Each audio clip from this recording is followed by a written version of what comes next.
Welcome to the Becoming Better podcast. Today, Jason, David, and myself, Josh, we jump in to discuss this week's sermon on the sinful woman who anoints Jesus's feet.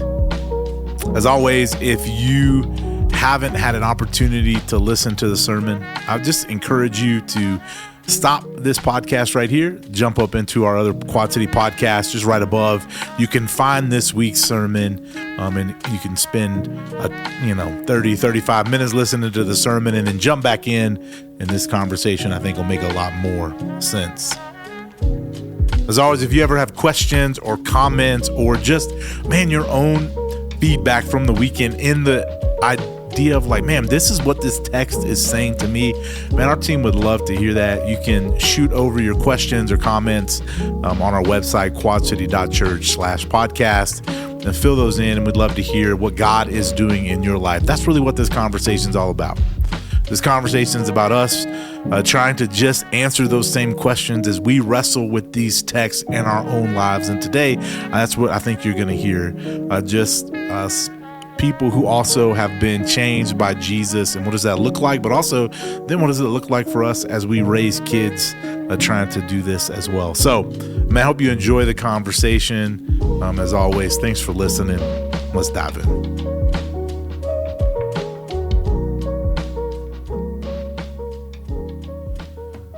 Well, hey, everybody. Happy Monday, everybody. Happy Monday. David says it. He wants this. I don't want to say it, All right. Well, cool. Well, David's joining us today. Thanks for popping in, David. Thanks for joining us. Nate and the student team were off being pastors today, doing some things, and so he wasn't able to join. So you get Josh hosting once again, folks. So, all right, here's my banter question. So, but the dulcet tones. Of Josh Garrett. By the way, our banter conversation from last week. Oh, I had some folk dying. I didn't actually listen. We struck a chord. I had people offering me their belts this week, and that was highly inappropriate from all of you people. So discipline? No. What article of clothing do you not want to borrow from somebody?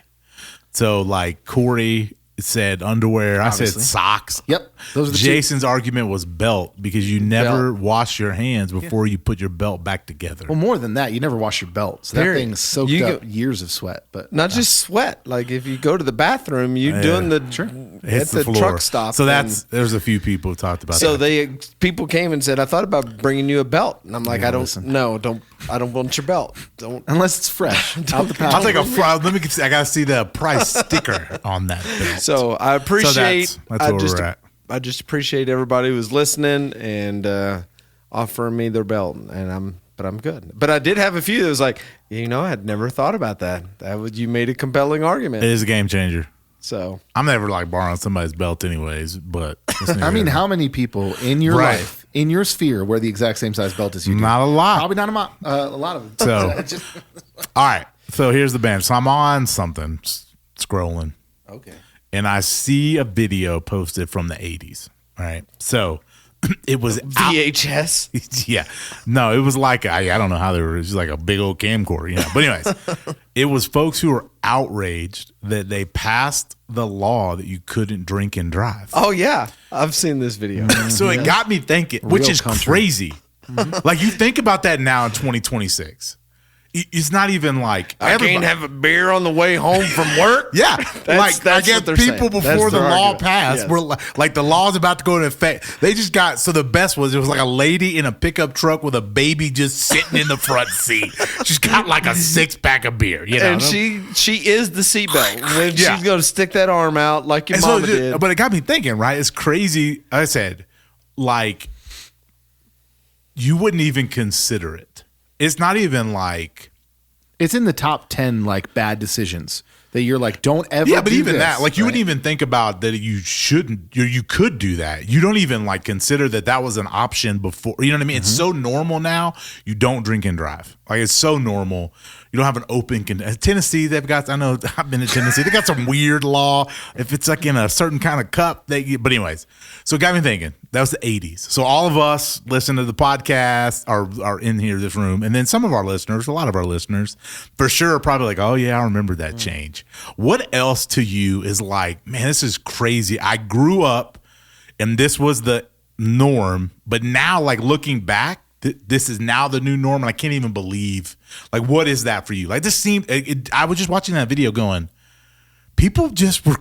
They were furious that you were making that a law. Well, there's two that jump off really quick. Yep. Connected to the driving piece is, kids in car seats. Like now they want you to booster 15-year-olds. It's true. Well, depends how big your 15-year-old. Well, doing that. I'm telling you, it's ridiculous. The Garretts we've made it's height and weight. We're good.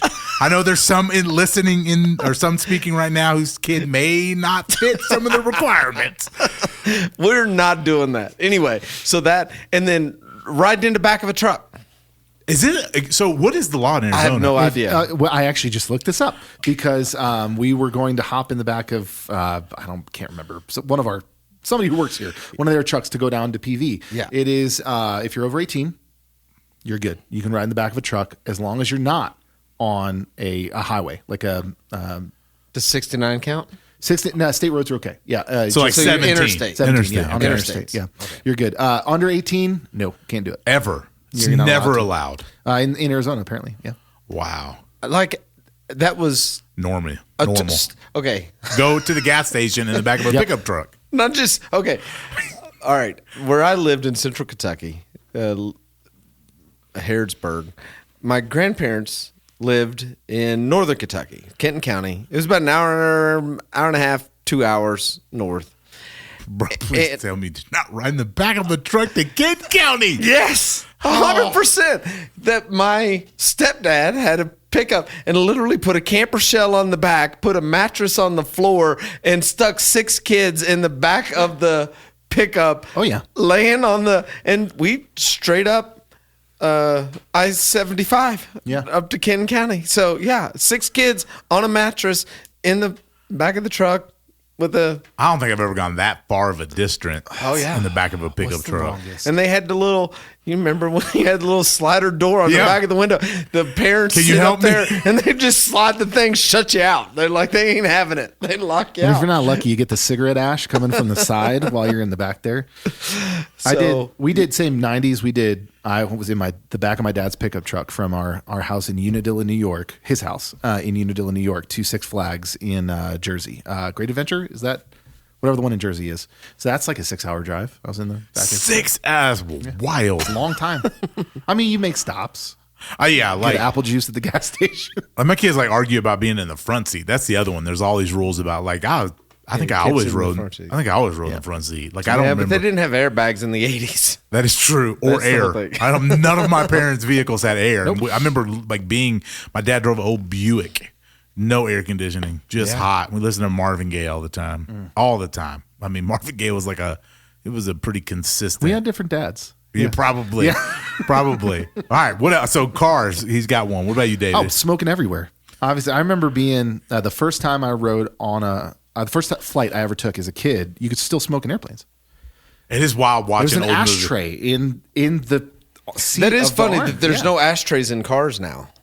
It says literally they'll make them, but it says not an ashtray. It's like just for change. There's not a cigarette. My 2012 still has like a cigarette push in. Yeah, mine too. Lighter, so you can still like light a cigarette with but now it's just 12-volt automatics. Yeah. I remember in 2011 we stopped at this is when I was traveling around doing music. We stopped at a Waffle House in South Carolina, and it was one of the only states you could still smoke in restaurants. Yes. And it's just the craziest thing. Like everywhere else, you can't do it.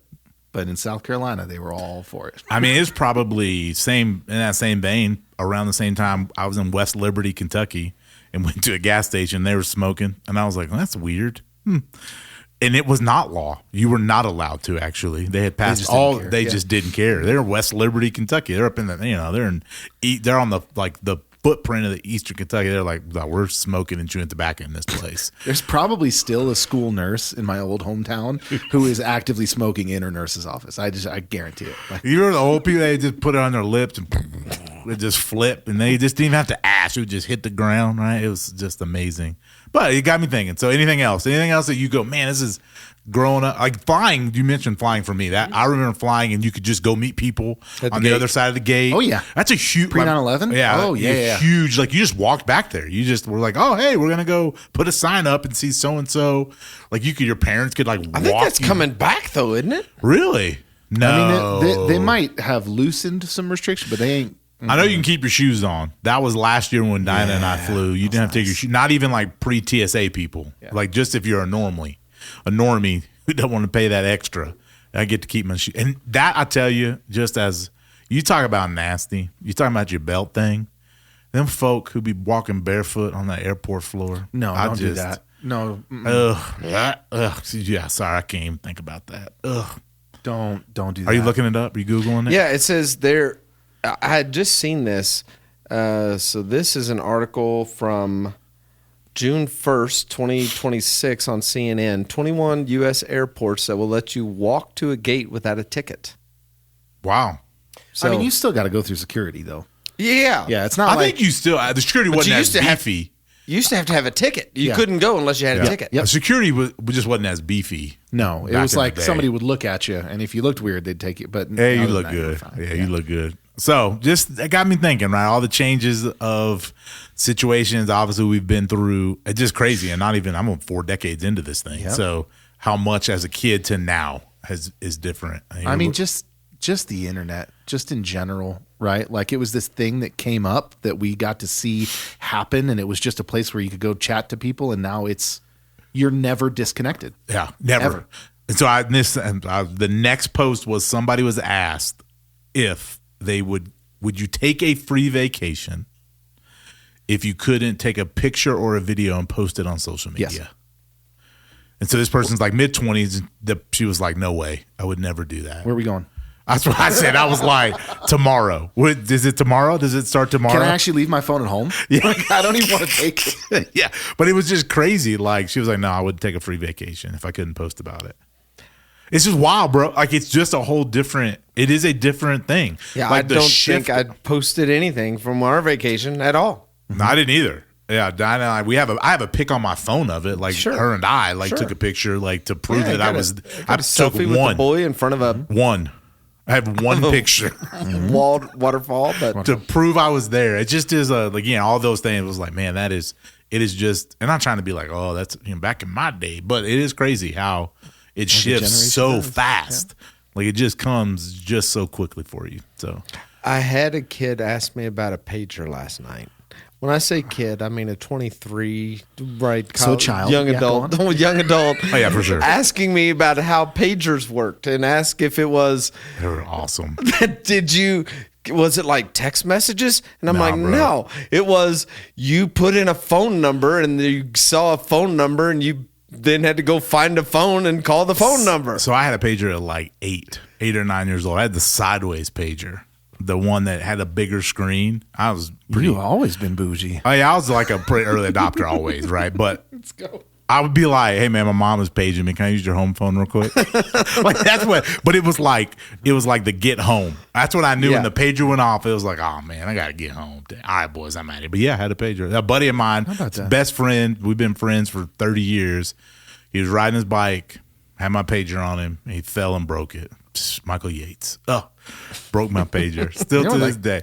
They're like $300 in the 90s, which Bro, is just it's 95 probably. That's a lot of money, man. Mine was like you could change the colors. You could change the casing. So it was yellow and then it got a blue case for it. You could take these little screws out and put it on. Dude, it's dope, bro. There's a little sideways to that. It wasn't like the little black one that doctors wear. You look at the. And that's what I was going to say. There were two people who had these. It was usually doctors and drug dealers. That was it. I was not dealing drugs at 13. Okay, thank you very much. He was practicing unlicensed medicine though. But it was. I was like, I had to pay, but I was like, hey, can I use your home phone, bro? My mom was calling me. You didn't say use your home phone. You guys use your phone. Yeah, that's Yeah. right. Home phone, that's true, The yeah. home phone wasn't a thing. No, and it was on a receiver in the kitchen with one of them long curly cables. Bro, we had that cordless. That where was we were, bro. cordless. So by the 90s, we all had cordless. We had cordless phones. So just trying to take some of you back. I know some of you have seen a lot of change. Just helping you reminisce a little bit. Hopefully you'll take that stroll down memory lane today. Hopefully you weren't on that clip from that news broadcast, because if you were, then I apologize for making you feel I'm my small. bad. I'm sorry if you felt a little judged, that you thought it was crazy. This dude, I was like, yeah, they did get him to. I just was like, are you kidding me, man? I thought you were going to talk about the seatbelt one, because that was another one that people went totally up in arms about. lost it. Make me have to wear a seatbelt. Yeah. So Arizona's weird. It's not a first whatever rule. Yeah, they can't pull you over for that, right? Allegedly. Let me tell you, Louisiana and Kentucky, they can. Yeah, Florida too, I got yeah. quite a few of them. I've got quite a few of those $25 tickets. Now I feel bad my 5-year-old judges me. Daddy, are you wearing your seatbelt today? No, son. I'm 43 years old. I don't need to. But There's 9 airbags in your car. You're good. But he judges me. Real judgy, because I think my wife has been like, ask Dad, just if he was wearing a seatbelt. Just go ahead and ask. This is the weirdest. I did ministry with a guy who would take he'd put his seatbelt on, and then he'd take it because he didn't like it on his neck, and he'd put it around his gear shift. It's like it's still on his belt, but it's like out here. That's like weird. you can't see. Obviously, it's bad for radio for me to be doing hand signals, but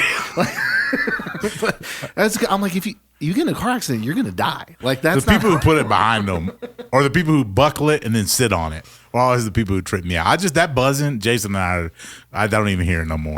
They Mine beeps 50 times. I count it off. I know it's gonna stop. You got the little Nazi car; it just keeps going. No, forever. the truck doesn't. No, my truck doesn't. Oh, It stops. It's like a 3 beep, boop, boop, boop, boop, boop, boop, boop, and then eventually after a couple minutes it'll stop. So Mine does 50, and so I just count it down, baby. I know when it's gonna end. And actually, coming out of my neighborhood, I'm learning some things about Jason today. I know I come out of my neighborhood, and I know there's this driveway that I get to, and it stops at the driveway. I just got to get to this driveway. It's the same time every time. Once I get to this driveway, it's gonna quit. It's good to have goals. I just got to get to that.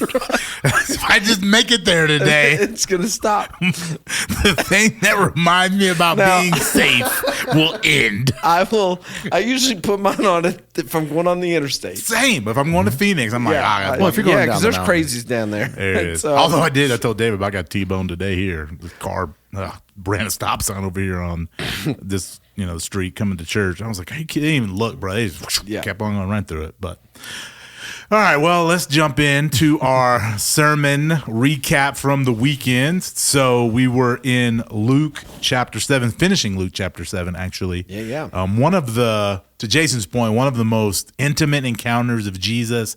I would bet that most people probably know of this story, right? Maybe not to the way we taught it or the depth, but for sure, if you ask people, hey, do you know Jesus' feet were anointed? Somebody would go, yeah, I think I've heard that preached before. Mm-hmm.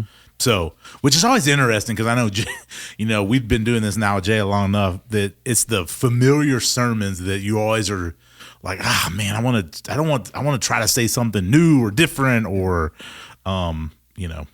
unique, so to speak, right? Or teach something maybe people don't see. Mm-hmm. And I think we still did this week. But David, you were actually off this weekend, got to just be a normie and show up and go to church and leave. Mm-hmm. And so, man, what was your thoughts? How was the weekend? What'd you think? Yeah, it was a good weekend, man. I mean, by every measure that we would, I even told Lisa, right, we're in the 2-minute count or 3-minute countdown, and the announcement video hasn't even come on yet. And I told my wife, I'm like, I have got to take my evaluation glasses off. She's like, just do it. I was like, I mean, I want to. I'm working on it. I'm trying. But I would say by every measure that we would come at from an evaluative standpoint, I thought it was an awesome weekend. I love this text. I love this whole chapter, but this text there's so much in it. You could have preached for another hour if you wanted to, and this encounter between Jesus and this just broken person who, like you said, there's all these little nuggets. There's him turning to look at her and talking directly to her, right? There's just the only group of men at the table. There's the anointing of his feet, the kissing of the least honorable part of his body. Like, it's just all of these things that make this story so incredible. And like, I thought you handled it really well. Had a very pastoral, right? Like gentle tone. Like we like to joke that Jason likes to yell at people, right? But I didn't feel yelled at, right? You know, this weekend. I thought it was an awesome week. Great text, great sermon. Had a good time. Awesome. I enjoyed coming to church with my family, just to come to church. It was great. Yeah, looking over, seeing him just sit there. I'm like, oh yeah, that's it, man. It's good. It's good for the soul. So, yeah, you know, a couple things. So before to the serious, I thought. So when you're describing the table, and again, I've seen it and been a part of it when I was in India. They still did it. I actually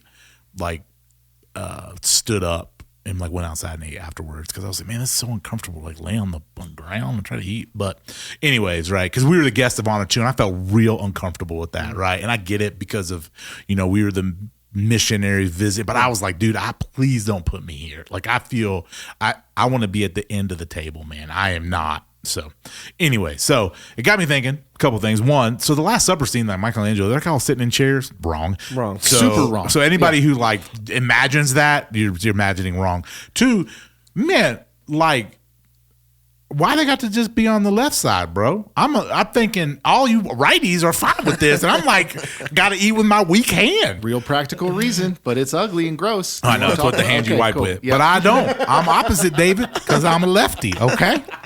But then I was like, am I just looking at Jason's back the whole time? I mean, like it really does seem as if that's the case. I'm just looking at your backside the whole time. Yeah, which is why John writes that he was the one who leaned against Jesus' breast. So they're both on the table, and when Jesus would talk, he would literally just lean back, and Jesus was essentially talking to his ear. What a terrible way to eat, though. I'm just looking at David's backside. And it really depends because, like, there's the U-shaped table. There's also and we saw a reference to it in the previous week when you showed that big picture of the fortress where John would have been held. There's if you like me looked at all the different dots in different places. One thing labeled triclinium, which is also a lay down eating place that would look similar to that, but it's only made to seat 3 people. So it's usually a round table and there's 3 lean overs, hence the tri part of triclinium, that could have looked like that too. Depends on how big the house was, how many people were at the party, all of those things. But either way, you're laying down. I just kept thinking that whole time. I'm like, man, how just rude and unkind these people are, making me look at your back. I'm looking at the back of your head, and I want to be on the other side. Like this, like, hey, everybody flip over. This arm is getting a little, like, you know, it falls asleep. All right, switch. I just thought about we eat standing up a whole lot at our house, right? Like at our boys at the breakfast nook, and we'll like eat and talk and stuff before school starts or breakfast. So I eat a lot of standing up. So it's just weird to me to think like laying down eating. Just like I was like, man, let me lay on this couch today. Well, it's a whole process too. It's not like 20 minutes. No, it's an ordeal. Yeah. So that was my before we jump into the real serious thing. I thought I'm just looking at Jason's bald head all day.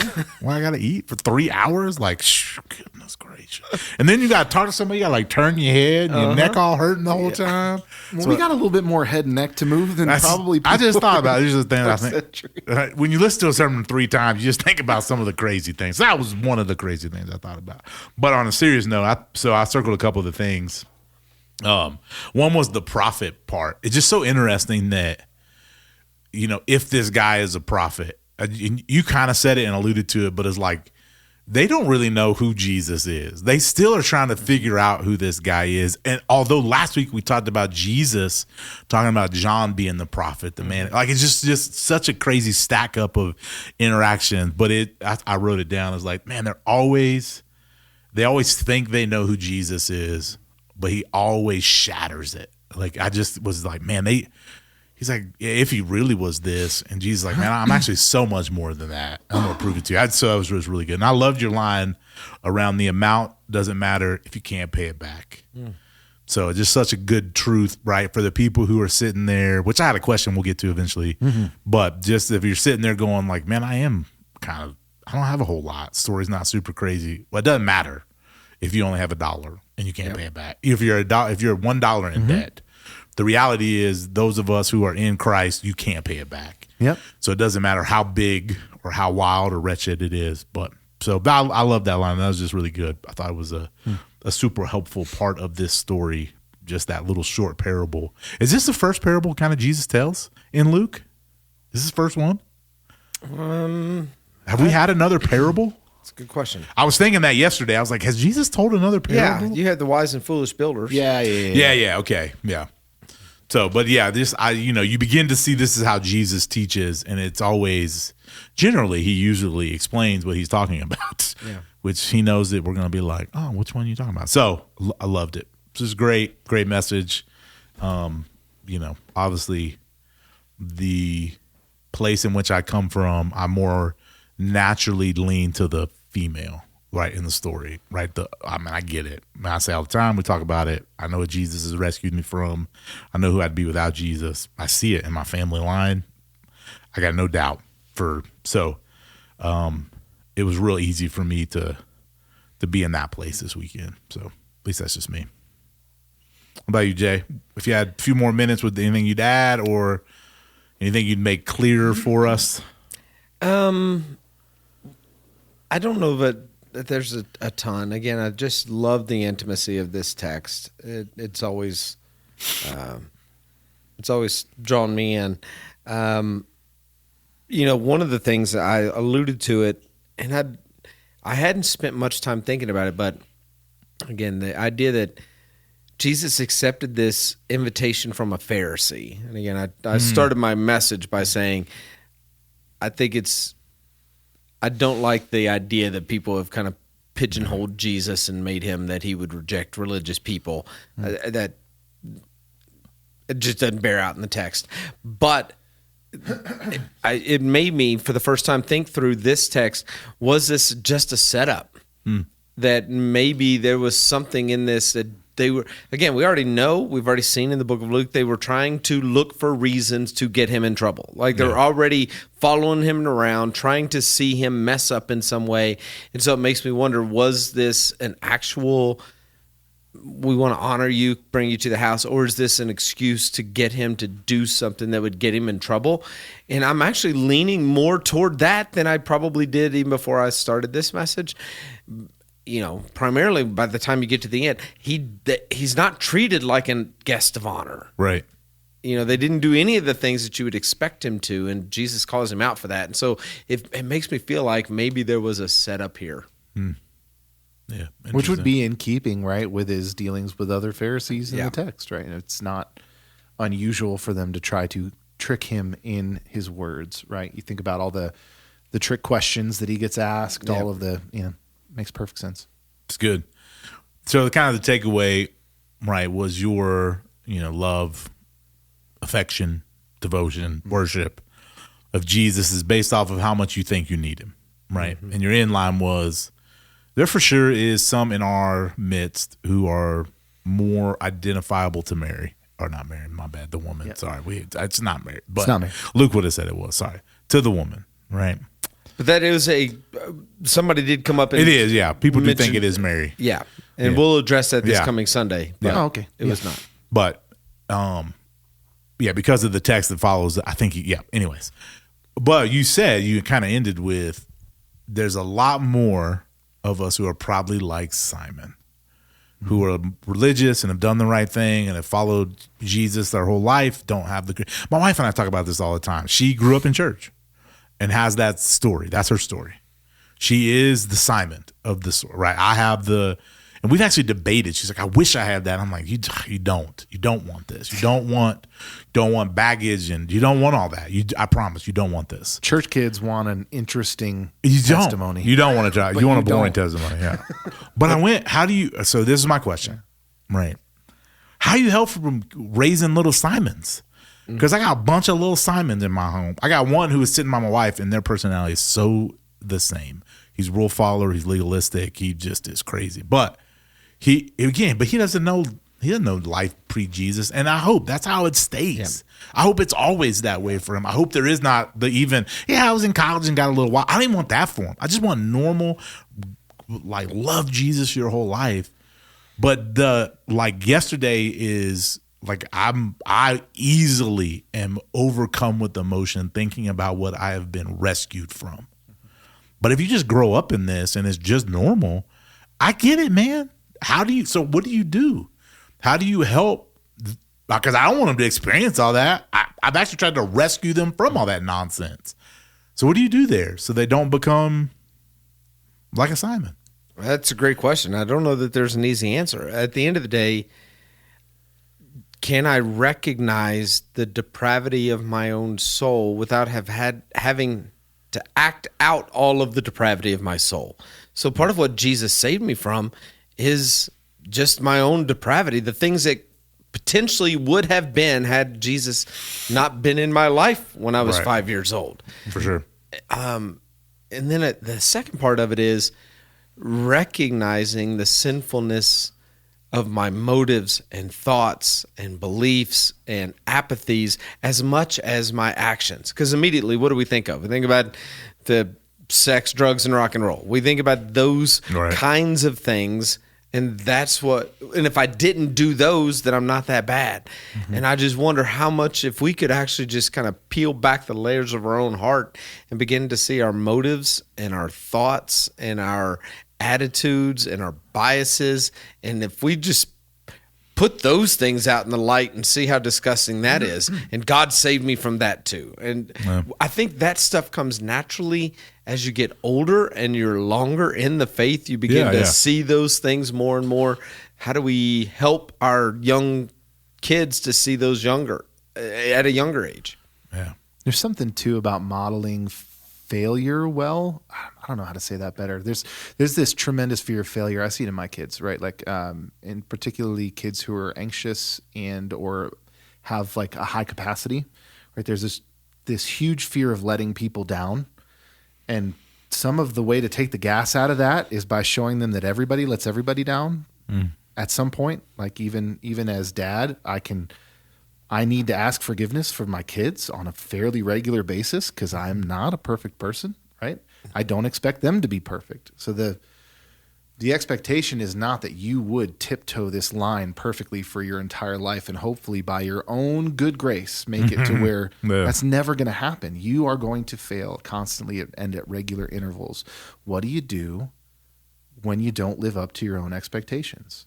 Like, how can we model that for our kids and for one another, right? Like, I think there's something to that. I don't know that that's a complete answer by any means, but that's how you see that failure's built in. Like, no matter, you might be comparing yourself to others, quote unquote, bigger failures, and that's not very helpful. But even you are not going to live up to your own standard, much less God's standard. Much less for sure. God's standard. Yeah, I mean, obviously, Diana and I, we sat for 5 minutes after and just were talking, and she would admit this is her challenge all the time. Like I said, we've been in discussions about this, and again, for me, it is helping her realize, like, well, but the reality is you still got an amount you couldn't pay back either.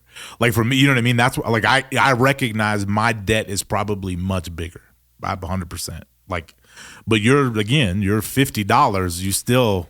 And I think what I was like, all right, I got to figure a way to help my kids always understand that their amount, no matter how small they may think it is still so big they ain't ever paying it back, right? Like, what they've been forgiven of, there's nothing they can do to earn that.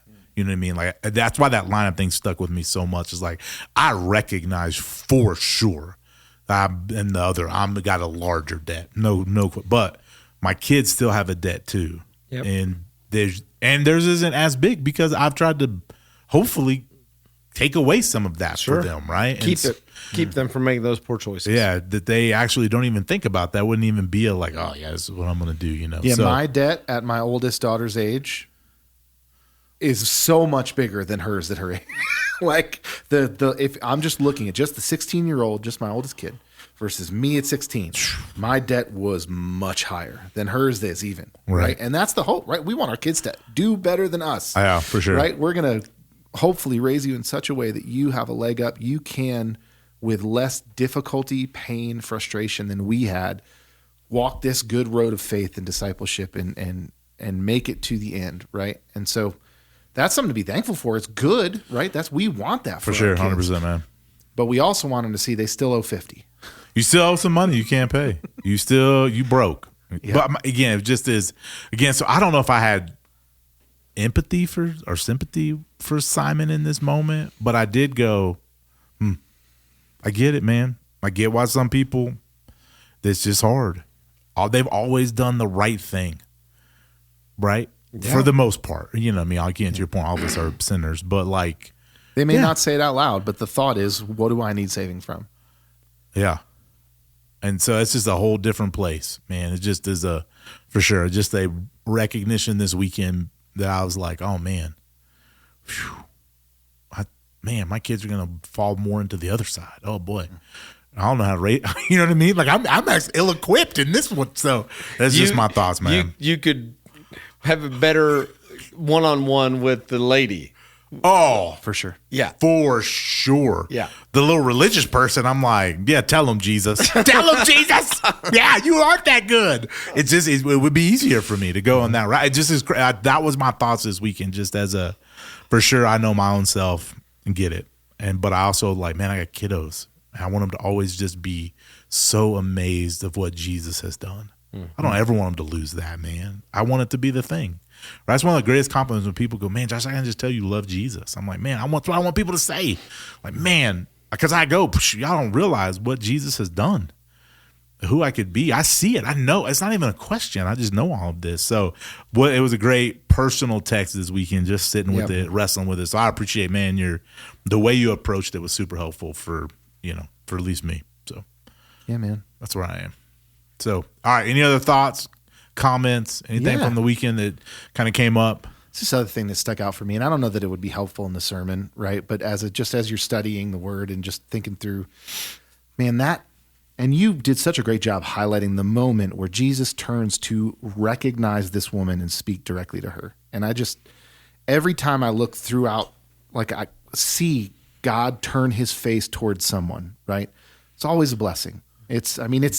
We have it written in the song, like, may he turn his face to you and be gracious to you. It's what he did for this woman. He turned his face towards her and he was gracious to her. When he looks at Peter after his betrayal, I don't think it's a look of judgment. He turns his face towards Peter. He looks at him.